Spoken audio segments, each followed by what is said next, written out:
This episode of the Old Dogs REI Network is brought to you by Mino Studio.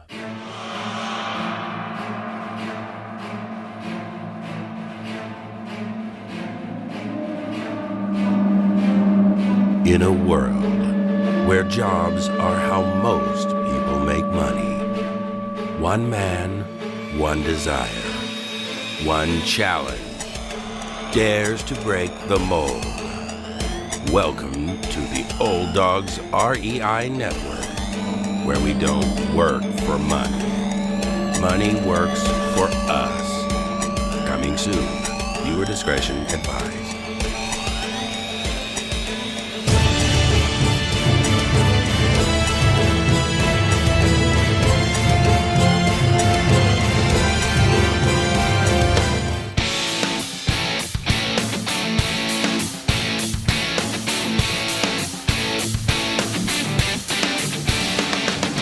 Welcome to the Old Dogs REI Network, where cash flow is king. Real estate investing, the means, so you can enjoy your retirement dreams. This is the show where we cut right to the chase. No sales pitch, no long monologues, just simple how-to real estate investing advice, so you can earn the passive income you need to enjoy your retirement today. And now, your host and chief old dog, Bill Manacero. Welcome to the Old Dogs REI Network. I'm your host, Bill Manacero, and this is a show where 50-plussers and anyone else who wants to join us get solid, no sales pitch real estate investing advice to help generate real cash flow. This podcast airs twice weekly on Mondays and Fridays, and if you aren't already a subscriber, go to iTunes or Apple Podcast, type in Old Dog, spelled D-A-W-G, find our podcast and subscribe. Well, we've got a great show for you today. We're going into an area that is really key, and I think very key for today's economy, especially because as we may have to tighten up our belts and adjust to changes that have happened in the economy recently, we also have to look at our expenses. We have to look at ways to be able to reduce expenses, of course, to boost cash flow. This gentleman that we have with us today knows a lot about that. His name is Kevin Gardner. After nearly 20 years with Comcast, including time as the Midwest Division Vice President of Sales and Marketing, and as an area vice president, Kevin left the large cable operator side of the business to oversee sales, marketing, and customer care at James Cable during a time James was trying to liquidate their properties. James, being a much smaller MSO, and that stands for Multiple System Operator, with systems throughout the southern and western United States, gave Kevin additional operational experience within the cable industry. Throughout his career, Kevin was responsible for managing the team that negotiated telecommunications access agreements for those MSOs. For multifamily property operators, Kevin's experience has resulted in favorable contract terms related to their telecommunications agreements. Additionally, TMS clients have realized significant savings from TMS's department that specializes in negotiating energy and waste agreements on their behalf. Well, Kevin, welcome to the Old Dogs REI Network. Bill, thank you so much. And first off, thank you for pointing out that my bio is way too long and could probably use a little bit of editing. Well, I was bored with it. I got the same issue. Sometimes it's like, Bill, do you really need to include the story about when you used to ride your bike to school, with a banana bicycle seat? No. Okay. Anyway, uphill both ways and everything. So yeah, so I just wrote down update bio on my things to do list. So I appreciate that. No, well, it's great having you on, Kevin. This is a great area because, there's cutting expenses, like I mentioned before I introduced you, and then there's also creating new revenue, and both of which you have experience in here, especially for the multifamily operator. I thought maybe before we kind of jump into the topic, maybe you just give us a little bit more about your background. Granted, I kind of read quite a bit there about your background, but just how did you kind of move into the multifamily space? Look like you're pretty heavily into the cable operations side. Really be interested in kind of hearing, how you interacted with apartment owners and so forth. Yeah, so when I was with Comcast, the what they called commercial development piece of the business department reported in through sales and marketing. And when I reached a certain level in the organization, that department then reported into me. And so we oversaw that department where Comcast, at least in the regions that I was responsible for, was negotiating with property owners. Right. So I got a lot of exposure to that. I signed a lot of contracts, reviewed a lot of contracts, and managed a lot of the people that were negotiating the contracts. So we got a really good understanding of the process. As Comcast grew and got bigger, I decided that, I really enjoyed the small entrepreneurial, business environment. And so actually started my own company, still involved in cable, doing some consulting. And, two of our first clients were Comcast and Charter Spectrum. And they retained us as a third party to negotiate with owners on their behalf to do some of these agreements. And then over time, what happened was they took that work in-house. And so, we said, well, we know this area so well. Why not go to the other side of the table and help owners take advantage of this? Because what we were really finding out was there were a lot of owners that didn't even realize that there was revenue opportunities available to them until we approached them. So that was kind of the evolution of how we got to be Multifamily Utility Solutions. Gotcha. Yeah, and I think it's one of those areas too that a lot of owners look at, just kind of skeptically, to be, a little bit honest there, is it's kind of looking at, we're in a competitive market, for example, and we're looking at ways to be able to position our apartment building, which is exactly like the one across the street, and try to draw, more of the good tenant base in there to get some good tenants. So you're always looking for things to make available for them. And, and the luxury apartments, it's a whole different ballpark, really, because they've got things like concierge and pick up your dirty laundry and all kinds of stuff. Right. But for the like B, C and B operators, it's usually pretty tight, so it's hard to be able to increase your expenses to try and generate additional income, and what's the offset going to be? Because that's really the big question. If I have to, wire my whole building for cable, I don't have people that want to go for that. Am I going to be stuck with that monthly expense? And so there's a lot of questions, and so maybe you can kind of clarify that as you talk to people. Does it make sense for smaller apartment owners, people that maybe only have, 5, 10, 15 units, or is it really is there sort of a threshold, maybe 50 plus apartments that makes sense, or who really signs up for that kind of service, and what is that service comprised of? Yeah, well, there was a lot of questions in there, so let me kind of sort through several of them. So first of all, this can be right for anybody, usually with 50 units or more. The real sweet spot is at 100. Is what we found. Now, when I say those numbers, and again, it's all about leverage, right? The more units, the better your negotiating stance and your ability to get a better deal. You referenced providing service as an amenity.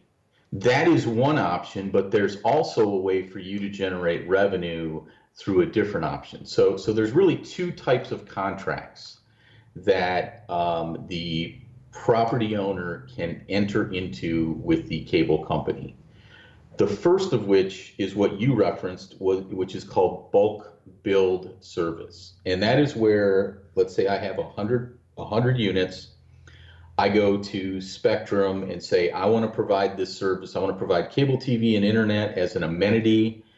Spectrum will then negotiate with me a preferred price because I'm buying in bulk. I'm buying for all 100 units, and I will always get a better than rate card price for doing that. In exchange for that, though, I'm committing to them for a certain period of time, usually 5 years, that I will pay for every unit, regardless of whether or not the unit is occupied, regardless of whether or not the tenant or a resident wants the service or uses the service. So in exchange for me getting a preferred price, I am guaranteeing them certain things. Now, they like it for obvious reasons. They aren't necessarily sending trucks every time somebody moves in and out. They're sending one bill instead of 100 bills. You're probably less likely to be a non-pay or go into collections than some of your residents and things like that. So for them, that's their preferred option. They would love everybody in multifamily to be bulk billed. It would be ideal situation for them. What they will then tell you, which is true, is that you can then either raise your rent by more than you're paying. So let's say you get the service for $50, but the retail rate is $100. You could raise your rent by, say, $80 and promote the fact that you now include internet and cable, and you would maybe more attractive if you're fighting for occupancy for somebody who values those services than somebody next door who doesn't include those. Or the resident may be like, well, I was going to pay $100 anyhow, so it's really cheaper for me to get it through you. So it just really depends on the property, on the market, on what rent is, on whether or not you're in a fight for occupancy and tenants or not. And, people love simple answers like, well, what can I do? And the problem is that just like buying in a property, the right contract is different for every property. I mean, there's some similarities, but the first step we do is we find out as much as we can about the property, the market, and things like that to see what might make sense before we make any recommendations to the owner whatsoever. So that's what's called bulk billing. A way to create an amenity, buy at a discount, mark it up, and then generate additional revenues. The other option is what's called right of entry. And in that case, all you're doing is you're signing an agreement with the cable company, and you are giving them the right to be on your property. Now, in most cases, they're already on your property, right? So, and this is where we see a lot of owners, especially new owners, aren't even aware of the fact that they have to have your permission to be on your property. So let's say, I live near Cleveland, Ohio. So and Spectrum is the provider here. So let's say that Spectrum gets a franchise to operate in the city of Cleveland. All that does is it gives them the right to be on the public easements. It doesn't give them the right to be on anybody's personal property. If I'm a homeowner, I then give them the right to be on my personal property when I sign up for their service. But in the situation of an apartment complex, the resident who's paying the bill and wants the service can't necessarily give Spectrum the right to be on the owner's property. The owner has to do it. So there's like an extra step in there. So the owner in that world is kind of like a gatekeeper to the residents. And that's why it's called a right of entry. I'm not going to buy in bulk from you, but I'm going to give you the right to enter my property, beyond my property, so that you can then access potential customers who are my residents. And one of the things is, well, they're already on my property, and that's true. And they didn't just come on there without permission. But some properties are 20, 30, 40 years old, right? And where is that piece of paper? They didn't used to record these documents. They didn't, it could be nothing more than a grant of easement. It could be a contract that was at one time in place, but between ownership changes of the cable companies, ownership changes of the property, who knows where it is? Or it could be expired. or in an auto renew term. So those are all different things that we've seen over the years. So the first thing we need to identify is, what is there an agreement in place? If not, what type of agreement makes the most sense for the owner? Is it bulk, or is it right of entry? And then we can go further down the path of both of those, depending on what makes the most sense for them. Now, does right of entry have opportunities for additional income? Yes. What does that normally look like? So depending on the cable company that we're dealing with and how competitive the market is and things like that, we can get several things. One is what's called a door fee or a signing bonus. And that is basically saying, look, in exchange for you signing this agreement with certain rights that you're giving us, the right to be on your property, the right that you're going to exclusively market us, things like that, we will give you a lump sum fee for signing the agreement. So that's one time lump sum fee, comes in usually 90 days within the contract being signed. The other option is ongoing compensation, which is typically paid out quarterly, and it's called revenue share. And it's just what it sounds like. They're going to share their revenue that they generate from your property with you. They're going to give you a percentage because they want you to help them grow their business. So when somebody new moves in there, they're gonna want you, your leasing agent, to say, hey, we strongly recommend Spectrum. They're the best provider in here. Here's their flyer. Call them. Most people here have them. Get their service. The other thing you can do is some owners still allow dishes and things like that. You can set a policy with all new leases that, I don't want dishes. They look terrible. I don't want them on my property. I don't like the aesthetics of them. I don't like the potential damage. So we're not going to do that. In that case, obviously that would help Spectrum, because you're saying to anybody that might have a DirecTV or Dish Network, you can't have that on our property. And you as the property owner have the right to do that.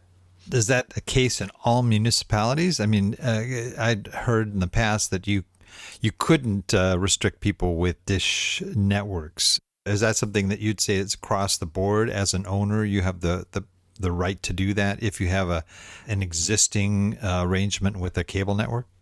Yeah, my understanding, and I've never heard otherwise, is that you as the owner of the property can restrict that. Now, the city can't prevent dishes from property owners, but you as the property owner certainly have the right to put that in your lease, as we do not allow dishes on our property. You have, my understanding is you have the right to do that because it's your property, it's your dwelling. You don't want them, what are they going to do? Mount it on your, you don't want that. It creates, other issues. And I know of many owners that have that restriction in their leases. Yeah, there was one property that I was looking at to purchase, and as we're doing the inspection, I was noticing just an overwhelming number of these dishes that are just really an eyesore, and they're all over the place. Some are, Yep. in the middle of, flower beds. Some are stuck, out on walls, Right. windows. I mean, everywhere, And I was saying, well, what are my rights, to ask people to remove those? And I was told that we couldn't ask them, and that was the property manager on site at the time. So I don't know if that really is the case if you come into a sort of a pre-existing kind of situation. Right. In a case like that, you have to be careful. You for new leases, you certainly can, but for existing leases, you can't necessarily change that lease without the owner's consent. I'm not an attorney. Don't want to be an attorney, but certainly, if there's an existing agreement in place, you can't impact that without notice and things like that. So, but on a go forward basis, we've seen it where owners have similar situation, bought a property, and then it's just like, okay, I can't do anything about the existing dishes, but I can certainly on new people, I can, and therefore, if I'm turning over leases every year, within a year, I'm going to be without, no dishes. Have you ever heard situations where maybe a new owner makes a deal with them and says, look, I'll give you 1 year of free cable service if you take this down, and then you at that point you can renew after that year, or some sort of an arrangement like that? I haven't, Bill. I haven't heard of that, but certainly I would expect that there are cases where that probably has occurred. That there's some like, look, in exchange for this, I'm going to give you this, and that's what we're talking about in the contracts here, right? You want something I've got some. How do we work this out? So you give me door fee and or revenue share. I'm going to sign your agreement and exclusively market you to my residents, right? So, similar type situation. Now, is it always an exclusive sort of arrangement when you do, let's say, decide to go with Spectrum or whoever it may be? They want exclusivity, and what do you do to existing people that may have AT&T or somebody else that provides, the service they want? Yeah, there's typically some form of exclusivity. We've done contracts without any exclusivity, but the compensation, right? It's all a negotiation. Okay, we want exclusivity. We don't want to give you exclusivity. Well, we're not going to give you as much for non-exclusive contract as we would give you for an exclusive contract. And keep in mind here, all we're saying is that there's the exclusive marketing rights, but not necessarily the exclusive right to provide service, Gotcha. right?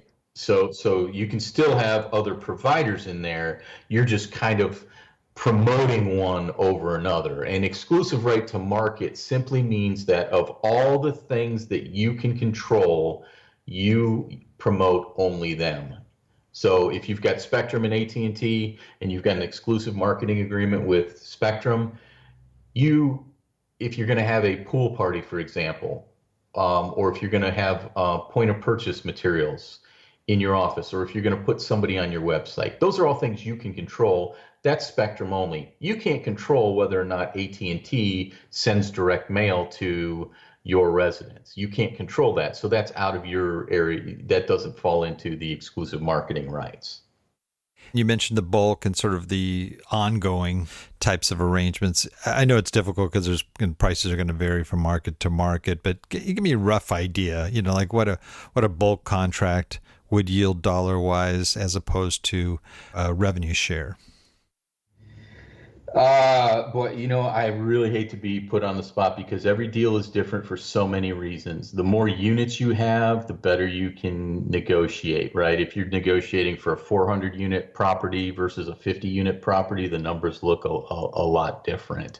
And if you're negotiating in, an area right outside of Cleveland where there's two providers that you can choose from, versus an area like where I live, where it's a smaller community that only has one provider and it's a smaller company, the numbers are just going to vary so greatly that it's very difficult. And that's why the first thing we do when we work with a new client is tell me about your property. Let me know what you've got there. What are you working with? What's the market? And we do homework before we ever do that. So it's all, and there's some of the smaller cable operators like Armstrong and Atlantic Broadband and some of these other guys, MediaCom, where they're the only provider and they're out in a more rural area where they're not willing to give you much of anything because you don't really have as many options. Right. That makes sense, of course. Yeah, so I've done that before, and people call up, hey, I want my $100 a door and and I'm like, well, guess what? You've got 12 units, and it's in Medina, Ohio, where there's only Armstrong, and you're not going to get that. I'm sorry, I hate to tell you that, but you're not going to get that. Right. Well, what's really interesting about your company too is you don't just do the cable aspect. You started moving into other utilities, and could you, go ahead and tell us about that and what utilities, and is there really room for negotiating on those types of things? Yeah, I'll tell you, Bill, that 95% of what we do is cable and internet because that's available throughout the country. We can do that anywhere. Electric and gas, we've got a broker that we partner with that does electric and gas. The challenge there is it's limited. It is only available in certain markets, right? So certain states have deregulated their electric or gas. Other states have not. For example, I do a lot of business in Tennessee. Tennessee Valley Authority, regulated rates. There is no other option besides them to provide service. Whereas in my backyard, Northeast Ohio, Ohio's deregulated. There are other providers of electric and gas, and we can go and compete and ask for other rates. So I would say that, I don't know what the exact number is, but I would say, it's probably only 20% maybe of the country, 20 to 25%, where that's even a possibility. The other thing is, we all know the importance of leverage. And if you are in a situation where you are paying the electric for your residents and you've got a significant electric bill and you've got laundry rooms and you've got common areas and you've got workout rooms and pools and things like that where you're driving your usage up and you are in a deregulated market, then there's a much greater opportunity to save for savings there. But if you are a smaller property and it's individually billed, each resident is taking care of their own electric, and you don't have a workout facility and common areas, but outside entrances instead, and the laundries maybe not in laundry rooms where you're paying for it, but in the actual units, your usage is going to be small, so the opportunity is going to be fairly limited. So again, I feel like I'm not answering your questions, but it really is kind of a case by case situation. And I know this is, primarily for education, but what we do when we take on a new client is we do all that research and all that kind of stuff up front, to let the client know what the opportunity is before we even enter into any type of agreement with them that outlines any compensation. So we do all that up front at no charge to determine, is there an opportunity that we should explore here or not? And we have to do that because everyone is different.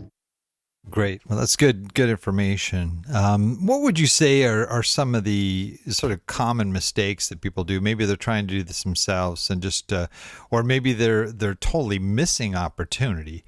What would you say is sort of one of the common things that you see as you deal with operators that are, again, trying to either generate income or reduce expenses here? Yeah, a couple things. First of all, is just the lack of awareness that this is available to them, right? So a lot of people, especially if they're not paying the cable bill for all the residents, a lot of them are not even aware that this is an opportunity for them to increase their revenues. And let's face it. I know, I work with a lot of, some of these educational companies that come on into our seminar and learn how to do real estate. And, one in particular, that has this three-pronged approach. It's buy right, manage right, and then finance right. And, we're part of the manage right. So we help. You got to make sure you get a good deal, but then next thing is, once you get that good deal, you got to be able to increase the net operating income so you can refinance, take those proceeds, and then invest in your next property. And so one of the things that we see is that people aren't aware of this as being an opportunity. And so we do a lot of just simply education. We educate people that this is an opportunity. This is a way for you to increase your NOI. And let's say you only increase your NOI by, if it's revenue share, maybe it's only like $3 a month per unit or something like that. But that's $36 a unit per year. And take that times multiples when you go to refinance, it starts becoming pretty significant. So that's one of the biggest things. It's just a lack of understanding that this is available to them. And then the fact that, they think that, if I don't pay for the cable, I don't need a cable contract. And you really do. You have that right to say who's on your property. Got it. And what would you say in terms of successes? What, maybe there's something that stands out for you where it just all worked out really well for an operator? Yeah, I mean, we've had numerous successes. I guess we wouldn't still be here if we didn't. But I had an owner who had 74 units in Dallas, Texas, and we went and we asked for a proposal And the proposal, quite frankly, was not really all that significant. It was okay. I mean, it was okay, but he's like, he's kind of hoping for more. I'm like, well, let me do this. Let me go talk to other owners in the marketplace, and let me see if I can increase our leverage. And that's exactly what we did, is we pulled other owners in. And then he's like, hey, I know a guy over here who owns a 200 unit property. Let me have him call you. And so we created this leverage. So it was almost like a group of people came together, owners, and we represented, instead of 74, we made that 74 part of a portfolio of properties that was 1,600. That's Right? So awesome. the deal for 1,600 looks a little different than a deal for 74 only. So that was a great success story. And we did something similar with an owner in Louisville.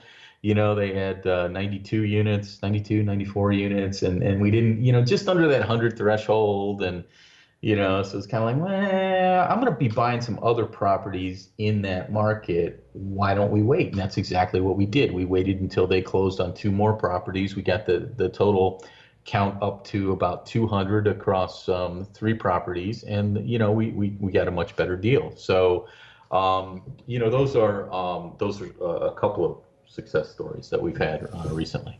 That's great. Your business sounds like it's really doing some great stuff. What do you see ahead for your business? What's exciting for you in terms of where your business is going?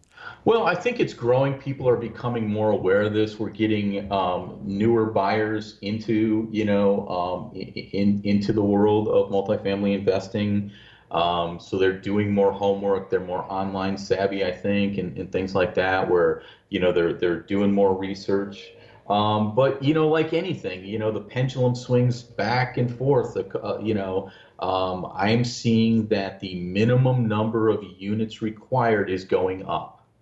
So for some property owners, that's not a good thing, right? Because if I've got 50 units and now the it's going back up to, we're only going to deal with 100 units and above, we're seeing things like that. And some of the deals are not as lucrative as they were, but as things get more competitive, it could swing back the other way.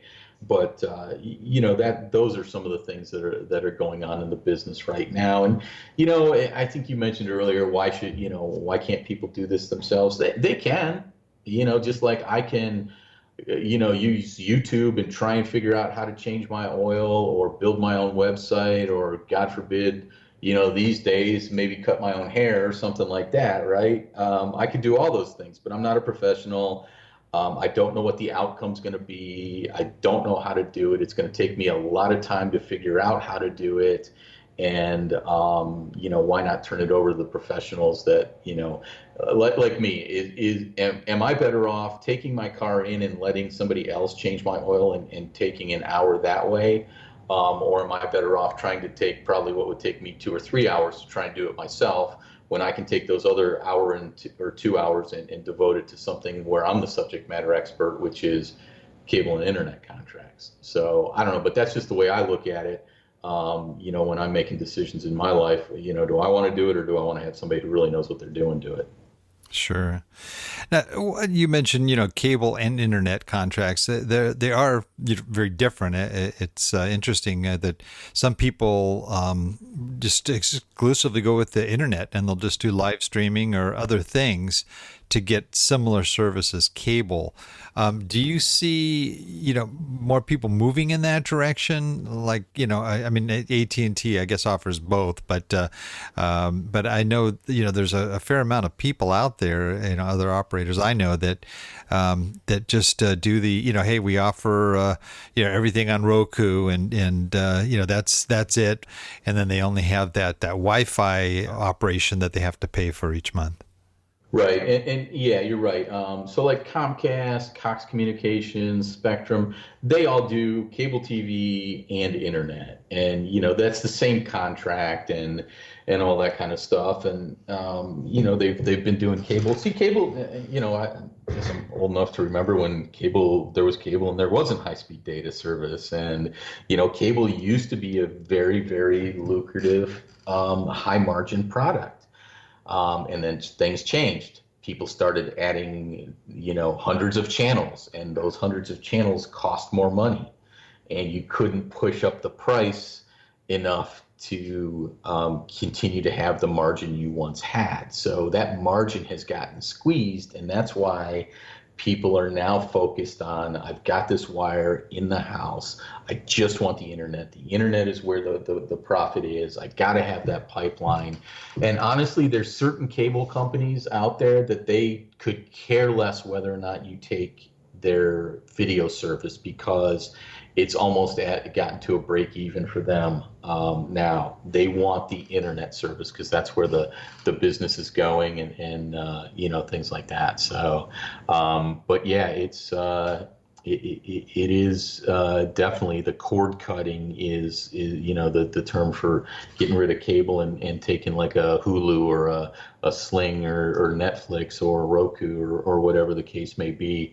That's growing, and that's one of the reasons that the larger cable companies that still do bulk video service really value that service and want you to have that, because that's one of the numbers they report to Wall Street is, number of lines active and number of customers and things like that. And so that's one of the other incentives, that they want to be aggressive with their pricing, so that you go ahead and get the video service from them at a discounted bulk rate, as opposed to internet only and then Hulu, for example, or something like that. Right. And then they'll move into sort of the bandwidth game, and just, they just give you the basic, internet service, and it doesn't, it's just not enough for a typical household. So, you got to increase your bandwidth, and, before you know it, they're getting cable prices for the same thing. So I get it, how they could see that as a real viable source, income source. Correct. Time's kind of zipping by here, and I'm just kind of, wow, this is going quick here, but I thought if there might be anything else that you feel you should touch on that might be of value. Our listeners are folks that are 50 years of age and older. They're looking at their retirement, either it's approaching or they're already in their retirement, and they're looking at ways that they might be able to generate income, and of course they're looking at real estate investing as a viable means for that. But is there anything that you might want to say to that audience that might be relevant? Some of them are going to buy single family homes, some are going to look for apartments, some are going to look at syndications and other things, but you might offer them in terms of value that they just kind of take with them in their education of real estate investing.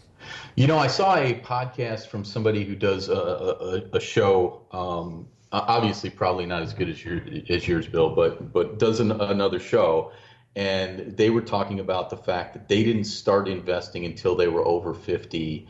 And I think he's like pushing 70 now, but he's like incredibly wealthy because it was never too late to start. Yeah.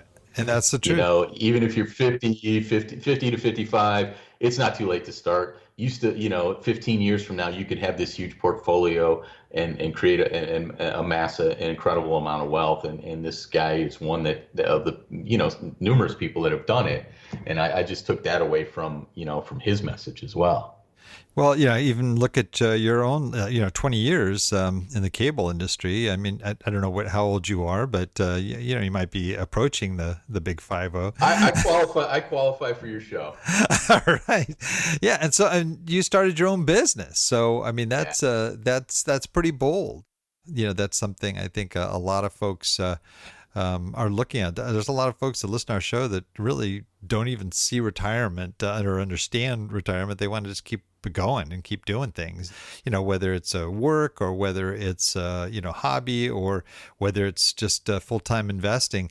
I think a lot of folks just see their lives kind of just beginning at 60 or whatever. So I think that's definitely a good point you're bringing up. I never intend to retire. I don't ever want to retire. I really don't. I really don't. I enjoy my work.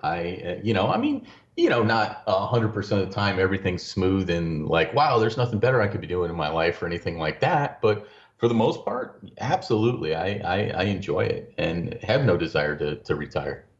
So that's people also always ask me too, because they know the show I do, it's called The Old Dogs REI Network, and they go, "Oh, so you're retired?" And no, not really. No, I don't see this as retirement. I'm working, as busy as I've ever been, but I love it. I love what I do, so it makes it a little bit different. But yeah, that's a really good point. Yeah. Well, we come up to the session here. We call it our wrap it up session, where I ask you a series of quick questions and you kind of share resources that are of value to you. If you are ready, we can go ahead and wrap it up. All right, let's go. All right, first question. Favorite real estate book? Now, again, I know you're not necessarily an investor here, but has there been a real estate book that has maybe had an impact on you? I really like Jake and Gino.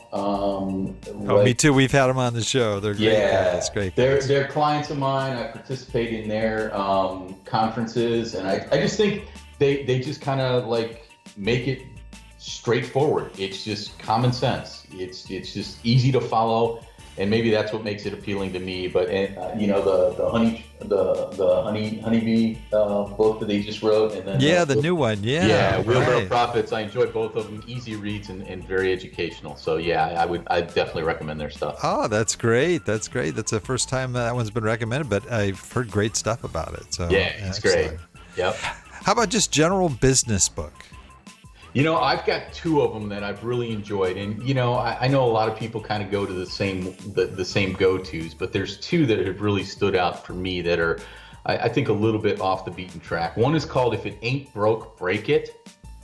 I like that. I haven't heard that one before. Yeah. And the whole message there is, if you aren't looking at your business on what's wrong and if you don't think it's broken, your competitors are finding out why it is broken, and they're going to break it before you. So that's another one. Robert Kriegel, I think is how you pronounce it. And the other one is "Make Elephants Fly" by Stephen Hoffman, and it talks about make elephants fly. You can't do that. Well, he walks through and talks about anything is doable if you approach it the right way. So those are two of my favorite business books. Excellent. How about most valuable website for success, of course, other than your own? Man, I'll tell you what, I'm addicted to LinkedIn. I don't know. I mean, I just make so many contacts and connections through LinkedIn. That's great. Yeah, that's one of those, I'm on it and I have like a lot of contacts, but I don't know how to work it. And I know people that do, and they're just like, they're going gangbusters on it in terms of business. So I know it can be great. I'm going to have to pick your brain later on about that. But I probably spend 30 at least 30 to 60 minutes a day on it. That's awesome. Yeah.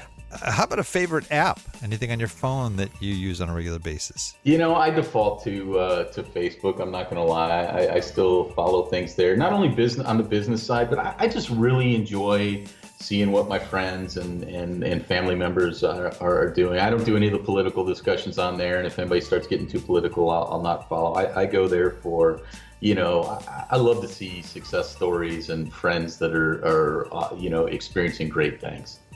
Yeah, I love that too. I mean, it really actually has helped, I think, a lot of people in terms of being more in contact with family and friends.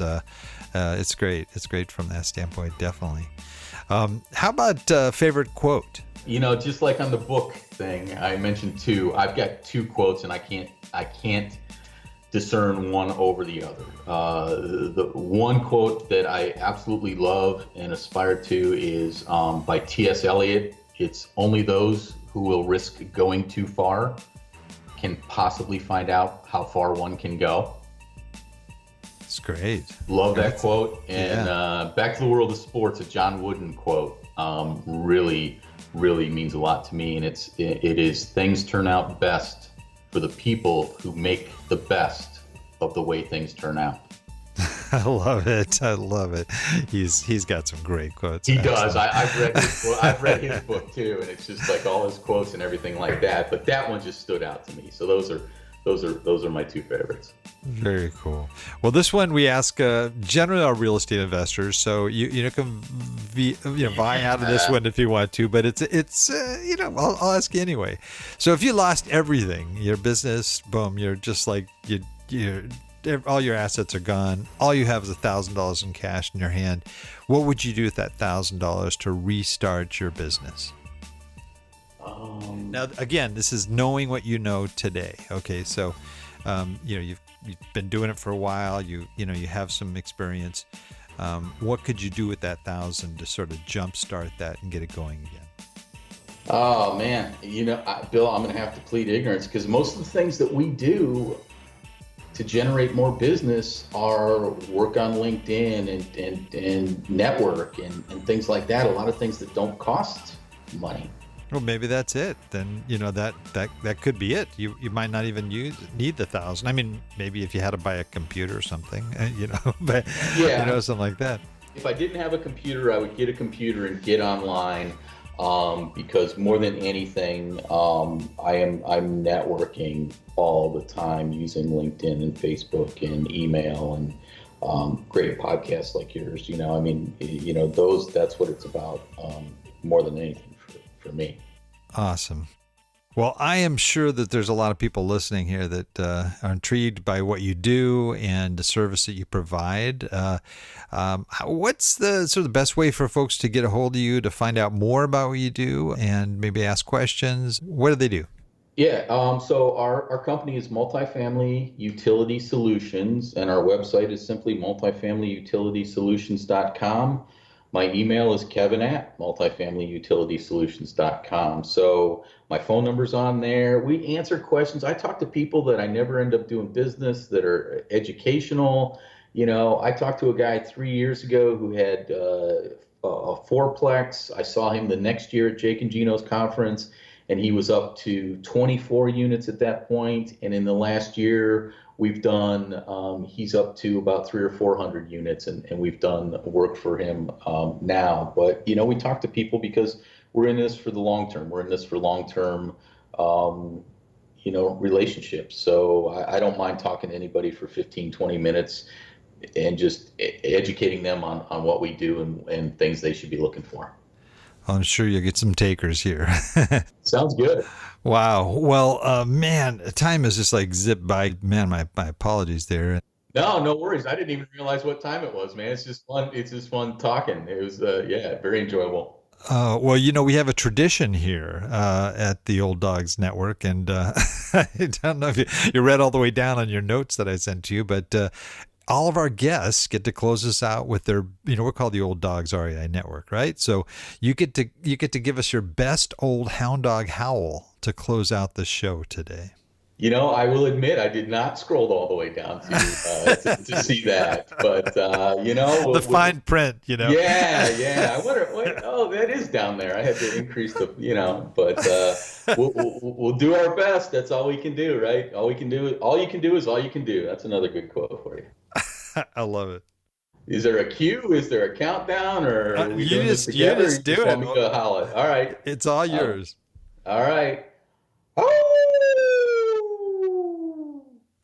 Oh, that's pretty good for a guy who didn't get to practice, man. I don't even know if that's a hound dog or a coyote or a wolf or what. But it definitely works. It definitely works. That's what you get from this old hound dog. Well, thank you so much, Kevin. It's been great having you on. Yeah, likewise, Bill. Enjoyed it very much. Thanks so much. You bet. And I also want to thank all our Old Dog listeners out there, too, for joining us. I know there's a lot of other things you could be doing right now, but the fact that you've taken the time to join us means a lot, and we greatly appreciate it. And please note, everything Kevin talked about today will be outlined in detail in our show notes at the Old Dogs website at olddogsreinetwork.com/blog. And you're going to look for the episode with Kevin Gardner. Well, that's the show for today. Remember, cash flow is king and real estate investing the means. Until next time, keep moving forward and may God bless. Thank you very much for visiting the Old Dogs REI Network. We would greatly appreciate if you would stop by iTunes and let us know what you think of the show. We would love if you could subscribe to the podcast, give us a 5-star rating, and write a review. The more ratings and reviews we receive, the more visible the podcast will be to others. Thank you.